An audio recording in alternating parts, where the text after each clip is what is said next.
If you want to understand the NFL industry, you have to stop looking at the billionaire owners hoisting trophies and start looking at the municipal bond markets.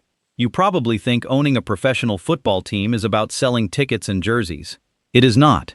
It is a highly leveraged commercial real estate play masquerading as a legacy sports brand. We are going to break down exactly how this hidden machine works. So if you want to understand the real blueprints behind the world's most lucrative industries, kindly hit subscribe button right now, and do not forget to also like this video and drop a comment telling us what your dream will be if you have $1 million right now, because today, we are looking at the economics of owning an NFL franchise. Let us look at the blueprint right here.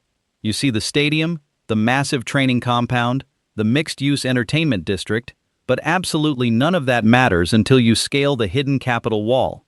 Buying an NFL franchise in the 2026 economy is not like buying a normal Fortune 500 company. It is a closed-door 32-member cartel. The current entry price floor sits at roughly $6.8 billion. But you cannot just finance this with Wall Street private equity. At least, not fully.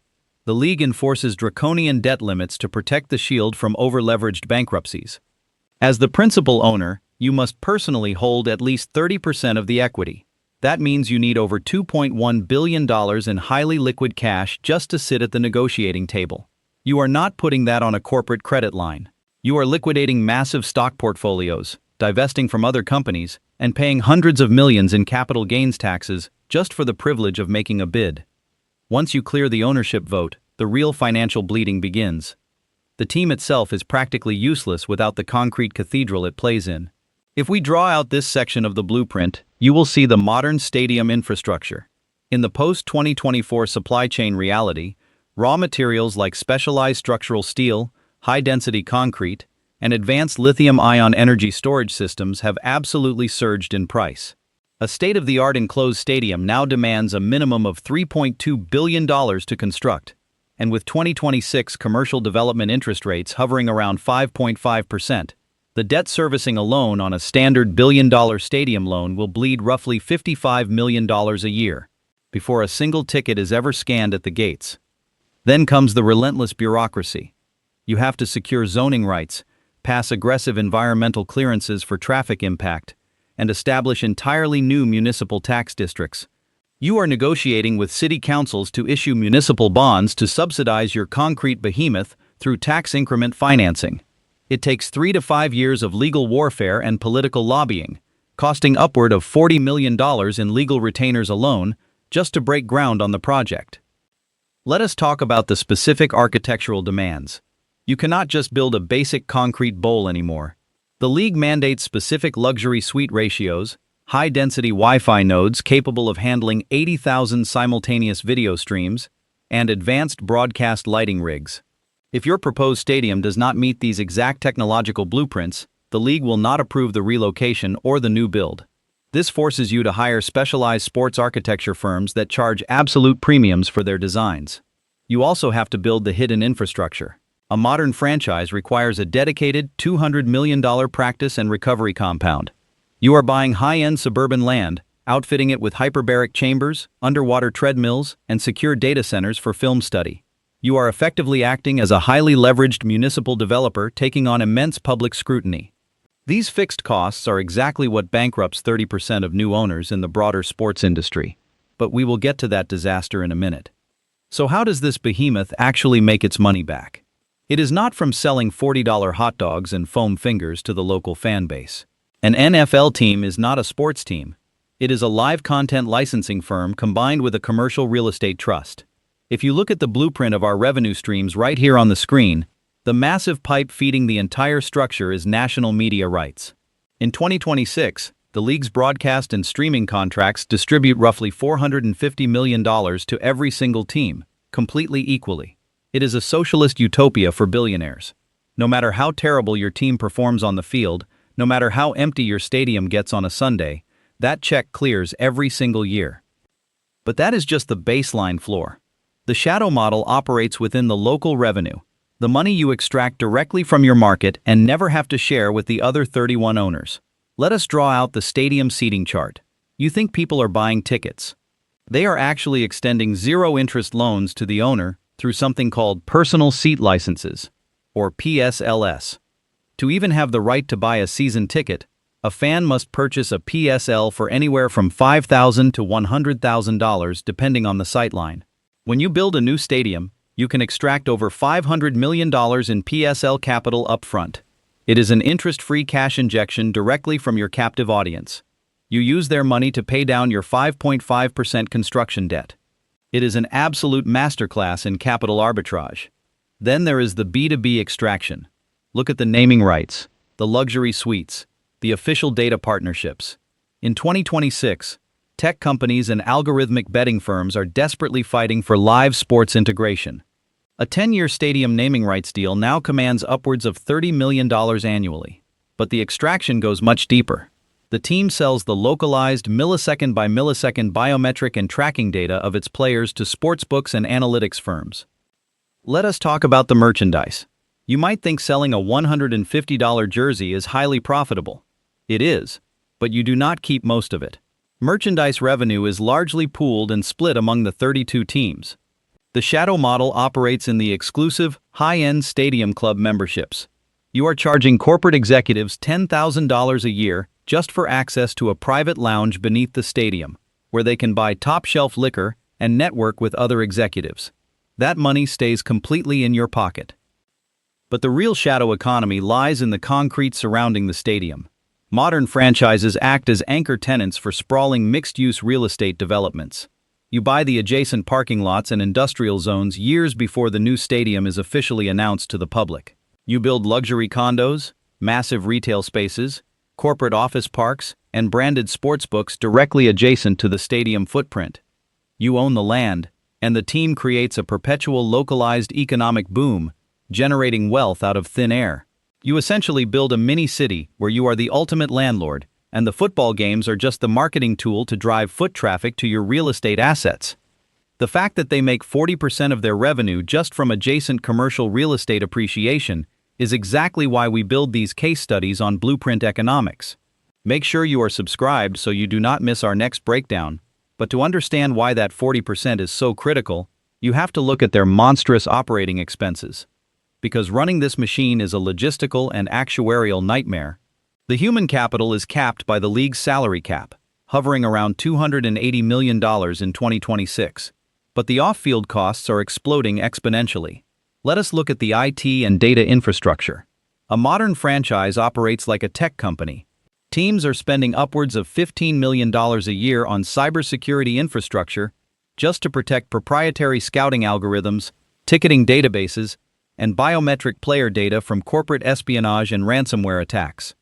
Then you have the insane, maritime-level logistics. You are moving a traveling party of 200 people and thousands of pounds of specialized equipment across the country every single week. With 2026 aviation fuel costs and charter flight premiums, travel logistics easily burn through $25 million a season. And we cannot ignore the insurance liabilities. You are employing highly paid athletes engaged in high-velocity collisions. Workers' compensation premiums and specialized medical insurance for a 53-man roster cost an absolute fortune. When a star quarterback goes down, you still owe him his $50 million guaranteed contract. You are paying for advanced medical imaging and sports science facilities that rival top-tier private hospitals just to protect your human assets. Your operating costs scale aggressively with inflation, eating into that massive media payout day after day. You have to pay property taxes on the massive stadium footprint. A state-of-the-art stadium requires a small army of engineers just to maintain the HVAC systems, the retractable roofs, and the pristine playing surface. You are spending $10 to $15 million annually just on preventative maintenance.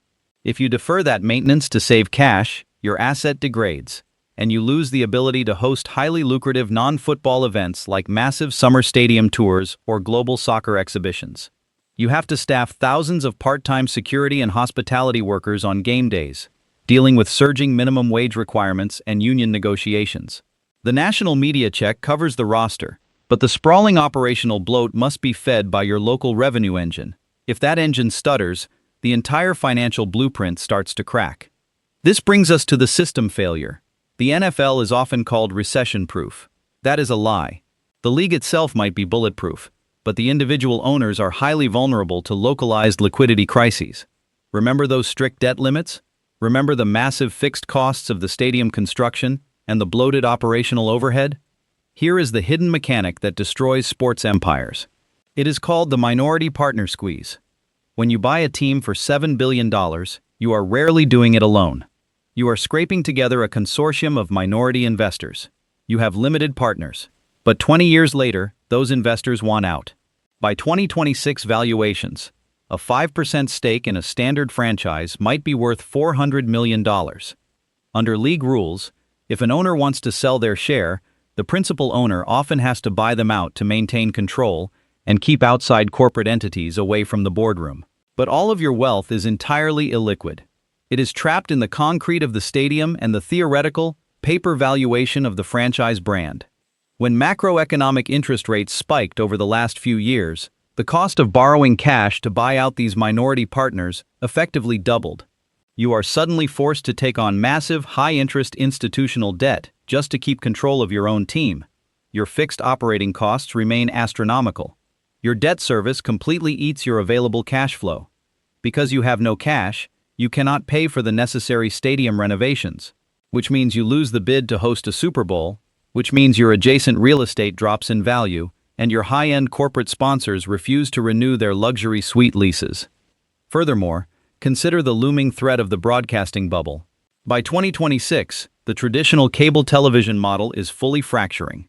While the league is currently locked into massive contracts with tech giants and streaming platforms, what happens in 2030 when those contracts expire?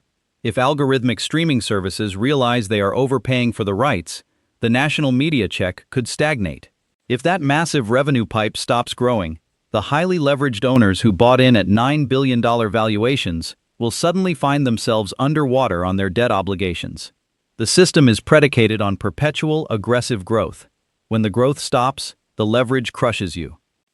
Look at what happened with the Washington franchise recently. Years of catastrophic brand mismanagement led to toxic local revenue. High-paying corporate sponsors fled to avoid the public relations nightmare. The stadium physically deteriorated because the liquid cash flow required to maintain it completely dried up. Fans stopped buying the overpriced tickets, meaning the game day revenue collapsed. The owner was leveraged to the absolute hilt, taking out secret, unapproved loans just to keep the lights on, settle legal disputes, and buy out dissenting minority partners who wanted to escape the sinking ship. When the underlying brand shifted from a beloved regional asset to a toxic, radioactive liability, the fixed costs suffocated the ownership. The national media check was not enough to cover the staggering debt obligations and mounting legal fees. They were completely backed into a corner and forced to sell. You can have a franchise valued at $6 billion on paper, but if your monthly cash flow cannot service your localized debt and operational burn rate, you are dead in the water. The system breaks, and the cartel forces you out. Let's run the actual blueprint. What does it cost to build, and what do you actually get to keep? In the 2026 macroeconomic landscape, NFL franchises fall into three distinct economic tiers based on their geographic market density and commercial real estate footprints. Let us project the numbers. Tier 1. The regional heritage brand. Think of a small market team anchored in the Rust Belt or the Midwest, playing in an older, rapidly aging facility. Acquisition cost, roughly $4.5 billion. Your annual revenue sits at about $550 million, heavily reliant on that shared national media payout to survive. Your operating costs, including the player salary cap, inflated travel logistics, and constant deferred stadium maintenance, hit $500 million. Your net operating profit is an incredibly modest $50 million a year. On a $4.5 billion asset, your cash-on-cash return is atrocious. You are essentially breaking even, relying entirely on the long-term theoretical appreciation of the asset to build generational wealth when you eventually sell, while utilizing a massive tax loophole called roster depreciation to write off the player contracts against your personal income. Tier 2. The standard metropolitan franchise. This is a mid-market team with a recently modernized, publicly subsidized stadium. Acquisition cost, $6 billion. Annual revenue scales significantly to $700 million due to strong local corporate sponsorships, naming rights, and much higher ticket yields from wealthy suburban fans. Operating costs sit at roughly $580 million, optimized by modern energy-efficient stadium tech. Net profit, $120 million annually. Here, the local revenue engine is actually spinning correctly, providing healthy, liquid cash flow to aggressively service your debt and slowly expand your adjacent real estate footprint. Tier 3, the institutional mega brand. This is a team situated in a massive global market like Los Angeles, Dallas, or New York, acting as the absolute anchor tenant for a multi-billion-dollar, 365-day entertainment district. Acquisition cost, $9 billion. Annual revenue easily eclipses $1.2 billion. Operating costs hit $700 million, largely due to premium real estate management, high-end hospitality payroll, and elite cybersecurity networks. Your net profit is a staggering $500 million a year, completely insulating you from any localized macroeconomic shocks, interest rate spikes, or poor on-field performance. You aren't buying a building, you are buying a monopoly on a geographic choke point. If you want the blueprint to the next monopoly, kindly subscribe to the channel, and I'll see you in the next breakdown.